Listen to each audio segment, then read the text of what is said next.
How to make all TikTok posts private. Hey everyone, welcome back to the channel.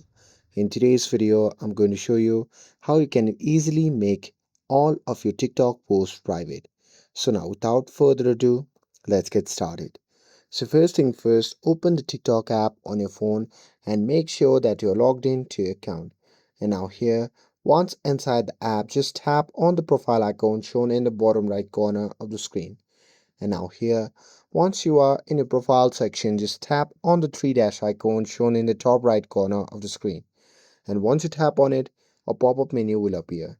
From that menu, just tap on settings and privacy. And now here, once you're inside the settings and privacy, simply scroll down and tap on the option labeled Activity Center. And now here, once you're inside the Activity Center, simply look for the option that says Manage Post Visibility and simply tap on it. And now here, once you're inside this section, you'll see the list of your post.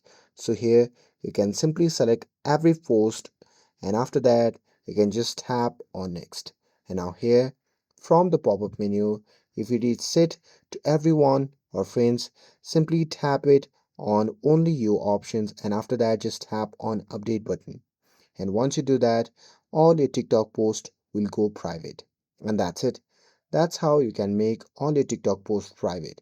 With this, if you found this video helpful, then don't forget to like, share and subscribe to get updated for more videos. Thanks for watching, and I'll see you in the next video.